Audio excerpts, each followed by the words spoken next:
The memorial service for Arthur Vance at St. Jude's Sanctuary was meant to be a solemn farewell, yet it became the stage for my ultimate public humiliation. My son, Caleb, stood rigid at the lectern, his voice managing a manufactured sorrow while retaining enough steadiness to deliver the final, calculated blow. Following the standard tribute, he paused, allowing the large, echoing space to fall into a dreadful quiet.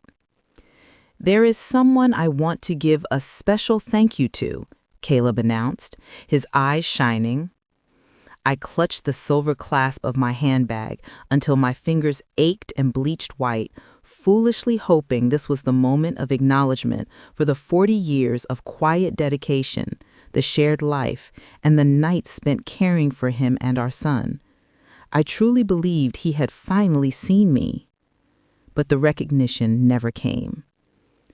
"Someone who supported my father through the toughest time of his life," Caleb continued, his words cutting through the air like thin razor wire, naming her, Miss Clarissa Thorne.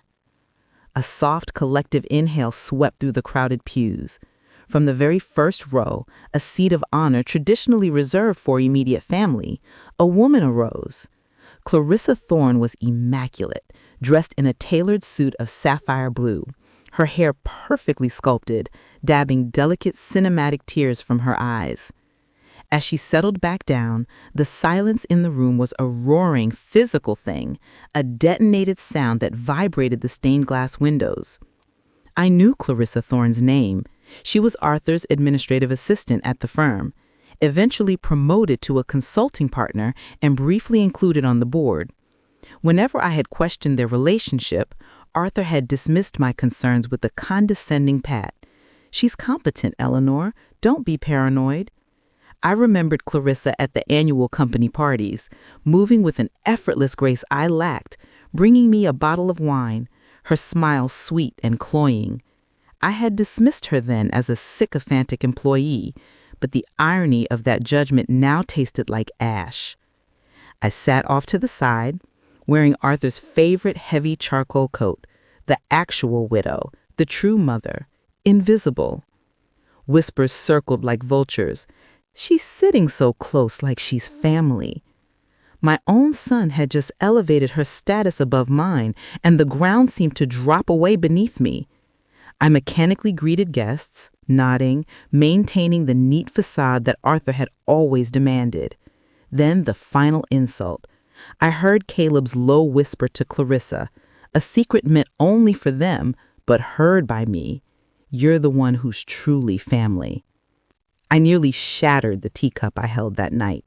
This funeral wasn't a farewell to Arthur. It was a grand, public revelation of a hidden world from which I had been deliberately excluded. I was merely a bystander, a discarded observer to the final scene of their secret life. That evening, the silence of our sprawling house in Bayside Heights was overwhelming.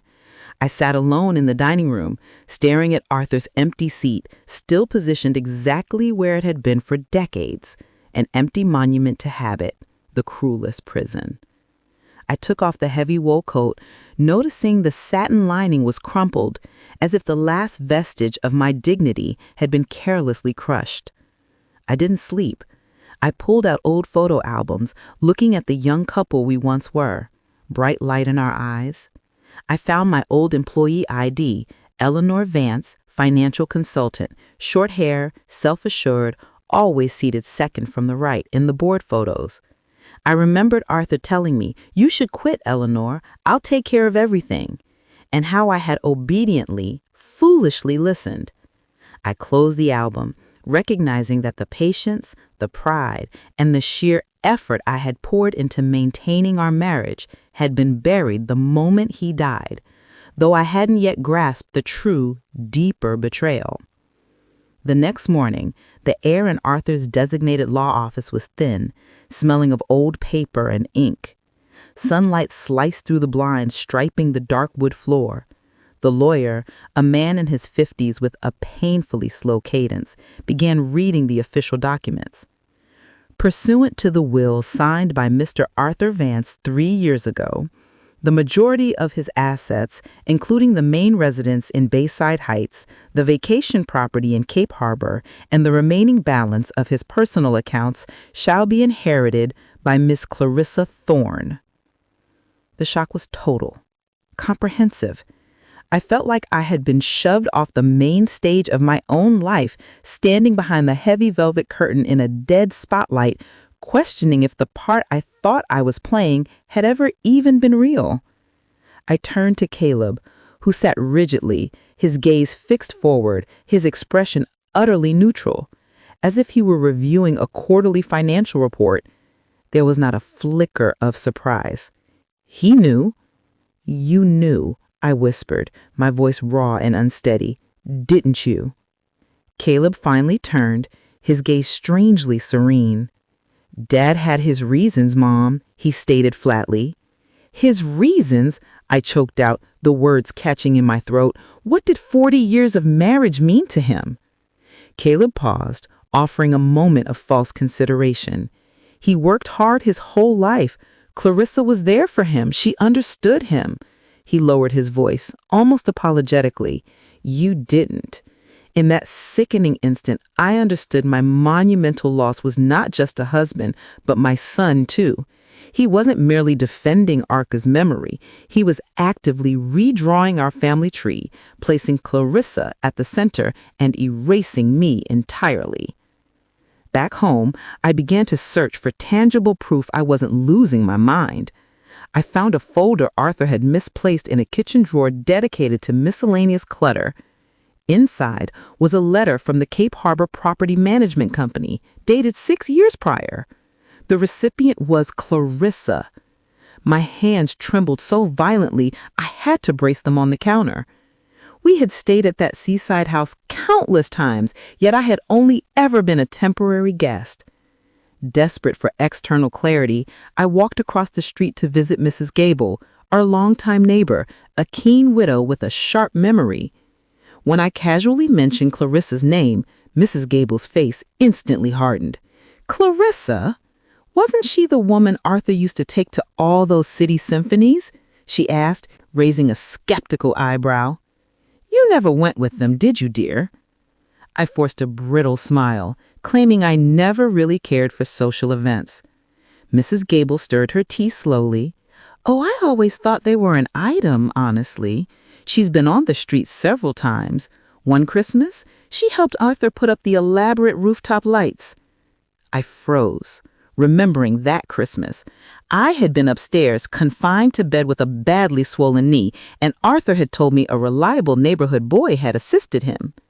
Mrs. Gable counted on her fingers to pinpoint the timeline. At least 10, maybe 15 years ago. I remember seeing her around when you were away taking care of your sister. I just assumed she was a relative, some cousin or something. 15 years. For 15 years, I had meticulously managed our retirement finances, selected his expensive dressing gowns, scheduled his physicals, and even used my parents' last savings to bail out his company during a disastrous cash crisis. And for 15 years, he had been building golden bricks for another woman's future entirely out of my sight and beyond my reach. Descending into the damp, cold basement, I found an old cardboard box of company photos. There was Arthur standing next to Clarissa at a corporate gala, his hand resting intimately on her arm. He was beaming, a radiant, unguarded smile, happier, younger, and more relaxed than he had ever looked next to me. Then, a photo that made the air compress in my lungs. Caleb, barely 18 or 19, stood beside them. His face was boyish and shy, but not reluctant. A corner of the photograph had been folded over and creased, and rubbing it gently, carefully smoothing the paper, I uncovered a line written in Arthur's familiar, ornate hand.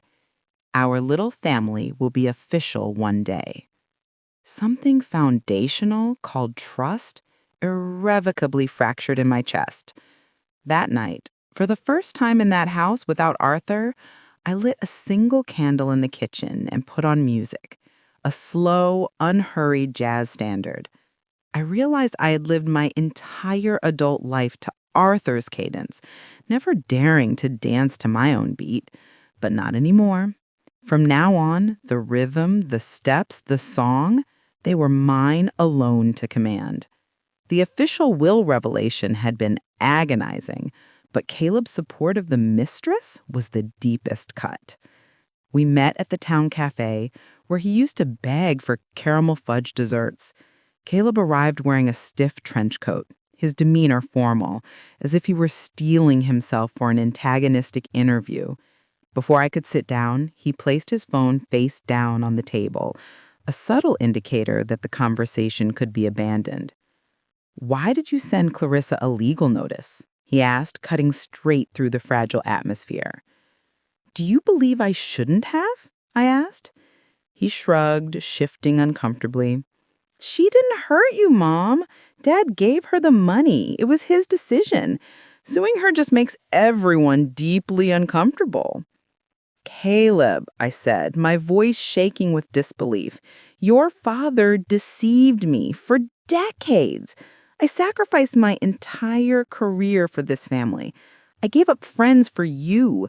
I even sold my mother's irreplaceable emerald ring just to ensure you had tuition money when the scholarship fell through. Do you know what that ring meant to me?"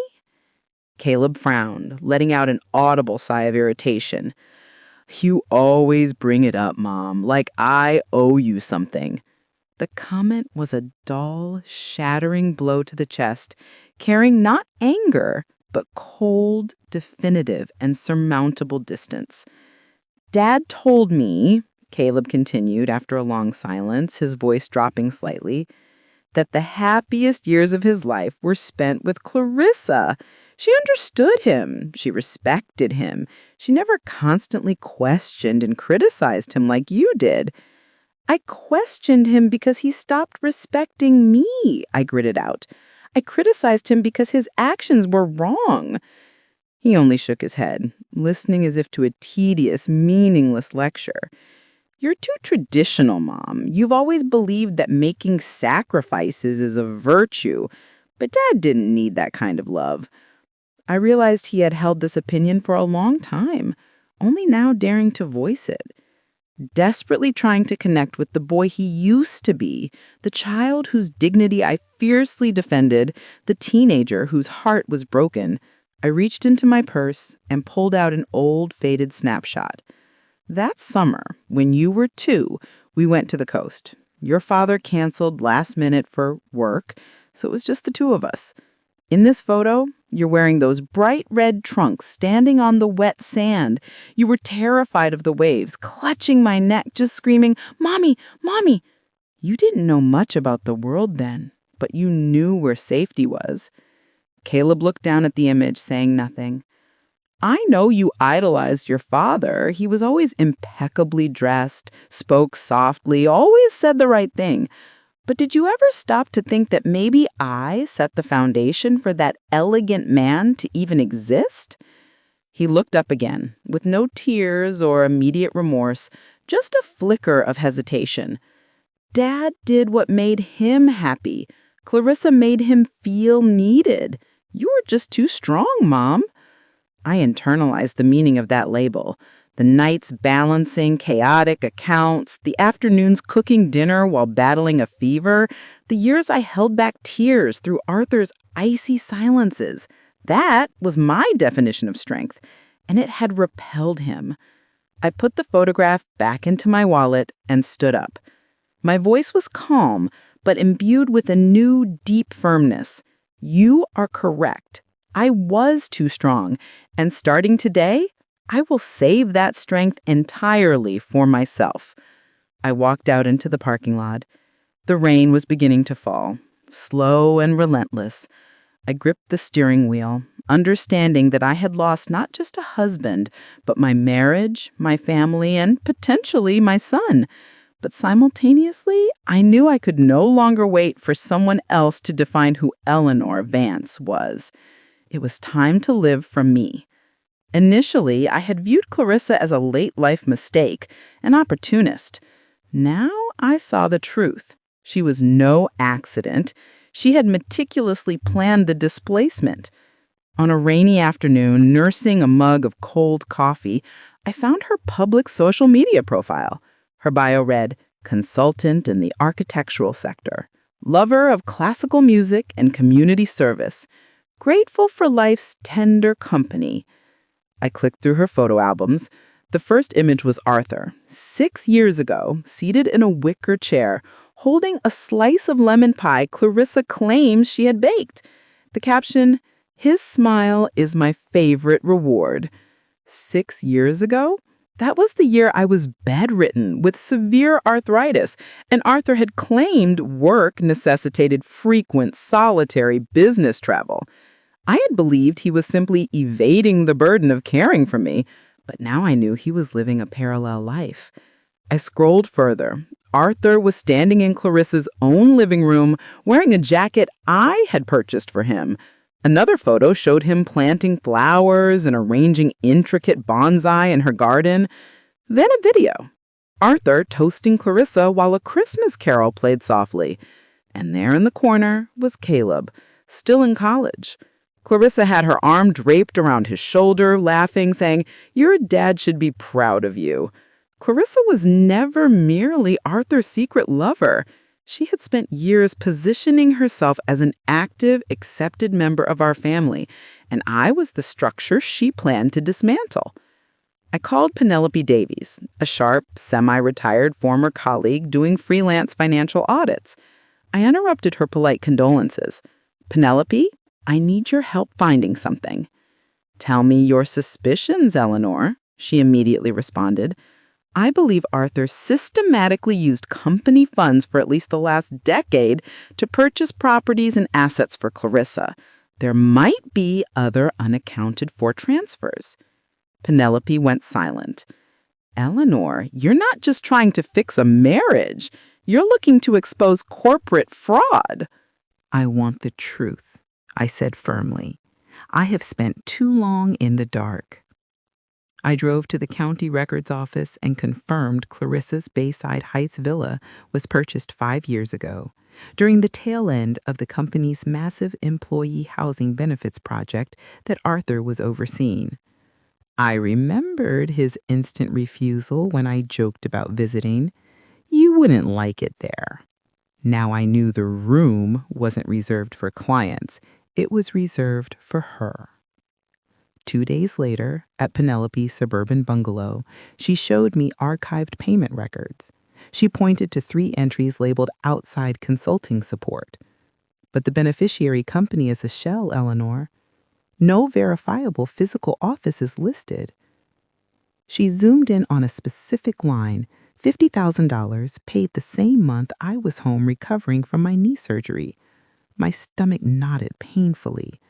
Penelope asked if I was certain I wanted to proceed, noting most people would prefer to let the memory die. I gave no verbal answer, simply saving a screenshot of the damning file onto my flash drive. Driving home, I internalized the truth. You only find the truth when you stop pretending. I was no longer the unseen woman who hid her pain. I was Eleanor Vance, the woman who was about to rewrite her ending. The second batch of documents arrived via email. Subject: Suspicious transactions and preliminary legal feasibility. Penelope's annotations were meticulous. The shell company was Quintal Consulting LLC. Tied directly to Clarissa, the transfers were 3 major payments totaling over $350,000, carefully staggered over 5 years, timed precisely to slip under the company's official audit cycles. Her concluding note stated clearly, "This sum lacks sufficient justification unless legitimate invoices for services of equivalent value can be produced. This is potentially a fraudulent gift." The proof was concrete. That afternoon, I called Vivian Hall, an attorney specializing in corporate fraud and litigation. "I believe my late husband systematically plundered his company's accounts to financially aid his longtime mistress," I told her, my voice steady and clear. Vivian, mid-50s with a warm, no-nonsense demeanor, listened calmly. I collated over 50 documents for her. I took the folder to her downtown office, located high up in a glass skyscraper. She betrayed me, and my son helped her in her pursuit of my family's money. I stated, meeting her eyes. I want her to pay back every last cent. Vivian pushed her glasses up. We will do our very best to ensure that. The next few months were a blur of depositions and legal maneuvers. We filed a comprehensive lawsuit against Clarissa Thorne, an action which shook Arthur's former firm, his estate, and his original lawyer. Caleb was outraged and called, furious. "Mom, you are destroying his memory. Stop this immediately." "Caleb," I retorted, unwavering, "your memory of your father is a fairy tale. He was a con man who used corporate money to betray me, his wife, and his son's mother. That is the truth." He hung up, and though the silence was painful, I knew I had to endure it. The case proceeded to court. Clarissa's legal team attempted to portray the transfers as simple misunderstandings, using counterfeit invoices Arthur had provided her. But we countered forcefully with Penelope's evidence of the shell company, the timing of the suspicious transfers, and crucially, Clarissa's own Facebook photos and Arthur's written confirmation of their little family. I took the stand, speaking about the 40 years of our marriage, the sacrifices I made, and the profound physical pain I felt when I discovered the extent of the financial deception. The judge, a formidable woman, watched me with deep understanding, a look I recognized as shared insight into the hidden struggles of women like me. The judge ruled emphatically in our favor. She ordered Clarissa to repay every asset Arthur had fraudulently gifted her, including interest, totaling over $1 million. Clarissa was forced to liquidate the villa in Bayside Heights and the Cape Harbor property. She was financially ruined, lost her job, and her reputation was destroyed by the scandal. As for Caleb, he refused to speak to me for several years. Then, when my own father passed away, Caleb finally called. We met at the funeral, embracing in the quiet of a back room, and cautiously began seeing each other again. Slowly, patiently, I recounted the entire history, the 15 years of deception, and the financial crimes I had to expose. He finally began to see. It took years for the illusion he cherished to crumble, but eventually we mended our bond. He apologized, tears in his eyes, admitting he had only been defending a convenient fantasy. I hugged him fiercely, telling him I had always believed in the man he truly was. At a small gathering sometime later, Caleb walked over to me, wearing a genuine smile. "Mom," he said, "when did you get so incredibly good at giving these forceful speeches?" I smiled back, the lightness surprising even me. "I always was, my dear. You just weren't listening." We laughed together. Later, I stepped into the garden, pausing by the tall flowering tree I had planted decades ago. "This thing almost died last year," I told the women nearby. "I nearly cut it down, but this spring, it bloomed earlier than ever, and it's still blooming now." I added, reflecting on my journey, "Even I knew that what is still alive should not be given up on." That night, walking barefoot into the quiet house, I watched the last sliver of the sunset resting above the old maple tree. I realized I didn't need a funeral, a will, or a son to tell me who I was. I was Eleanor Vance, a survivor, a fighter, and the profound, hard-won truth